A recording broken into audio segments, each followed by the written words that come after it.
Hello, it's Nancy today. Well, I am in bed.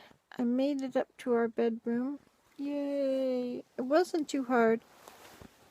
My tramadol and my Dilaudid, I think, had both run out. Maybe my Tylenol as well. I'm not sure. Anyway, so I no longer feel woozy. But I took a tramadol. I thought I'll try that one. The other one, the Dilaudid, is narcotic, and I don't like being dopey, but this is making me dopey too. So maybe this one makes me dopey. Maybe they all make me dopey. So I took 2 Tylenols, regular Tylenols, and and the tramadol. And the tramadol was making me nauseous a couple times, or once. But then I hadn't been eating, and I had just drunk a lot of water with it. So that's more likely why. I don't know. I haven't been eating much at all. I had Elida's pea soup she made. Not pea soup, lentil soup. It was awesome. It was very cold in my house. But you know what? It's really cool that when I move my leg, when I rotate it outward, it doesn't click or hurt or catch.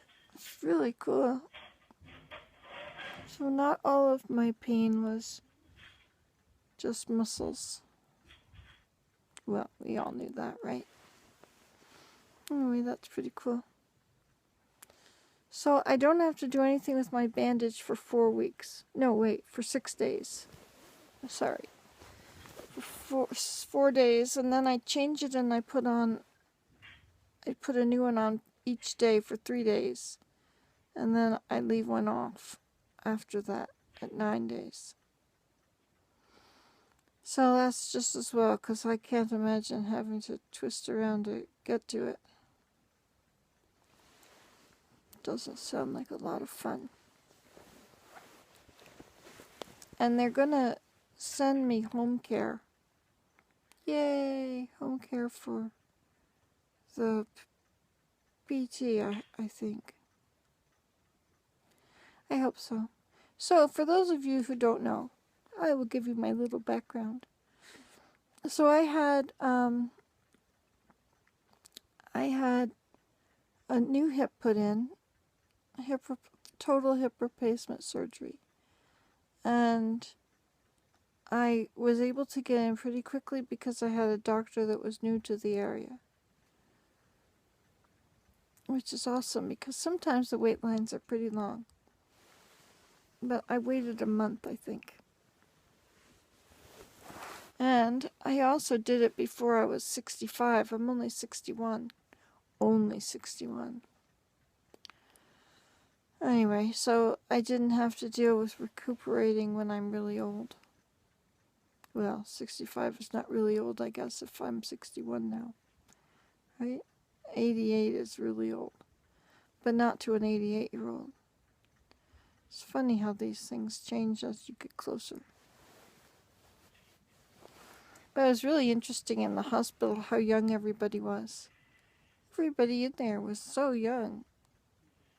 You know, nobody was in their 60s or even their 50s that I could tell. They all seemed to be in their 20s or early 30s, except one woman who had worked for 25 years there.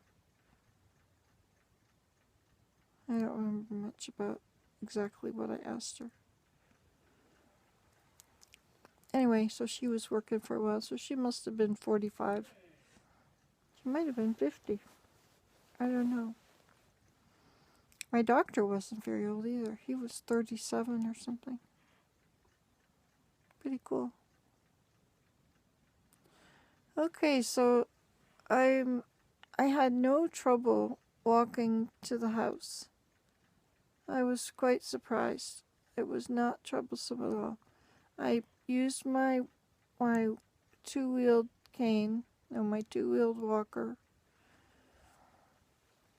and when I got to the stairs, the way they taught me to do the stairs is to put the cane always on the lower stair, whether you're going up or down. There, that's the easiest way to say it. You put it on the stair beside you, and then you reach your good leg up. And on the way down, you put it on the stair below, and you reach your bad leg down, your surgical leg. It's hard for me to figure out which is my bad leg because I've had trouble with my knees lately. But this might let my knee improve, actually. I hope so. Anyway, I'm upstairs where I have my beautiful big room, all my crafting stuff, most of which needs a foot to do it, a right foot. Weaving, spinning, sewing, all needs a right foot. Anyway, so about, I don't know how many years ago it was, maybe 6 or 7 years ago, maybe 8 years ago now. I don't know. I fell. I was in a hammock and I fell. And I landed on something hard. So, Celine was here from Australia visiting. And this was when we were camping. Isn't that cool? We went out camping. And after that, I think it did something to my tailbone. And after that, my pelvic bone started to fuse together. First one side. I'm not sure if the other side is fused yet or not. And then my back started getting really bad. Further up. Not too far up, though. And it got so bad I couldn't stand up for more than 3 minutes. And then my hips went, too. So driving was getting harder. I still love driving. But it was painful. I think it was because I drove back and forth to Georgia for 6 years, and I would spend very long periods of time in the car without getting out. And I think also I would just stay seated for a long time, too.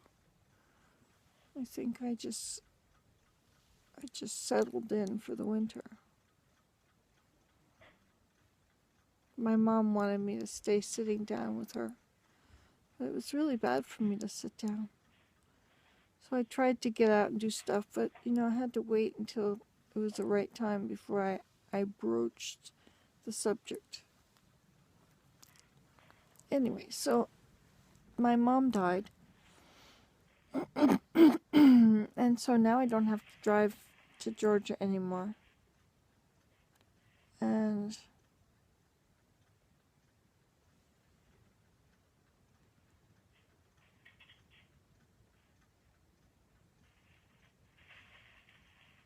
well, you'd think I was waiting to say something profound.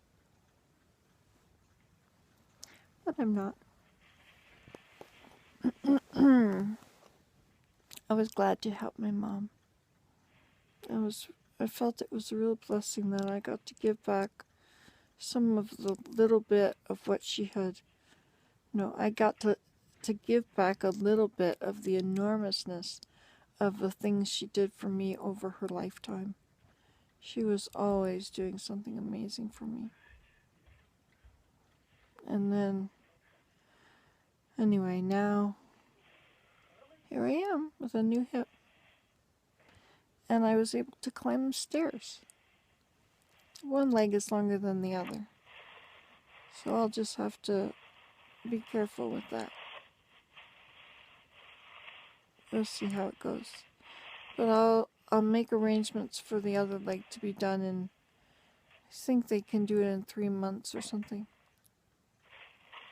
Alrighty then. I hope it feels better a long time before that though. So there it is. My history of my surgery and all kinds of things. Bye.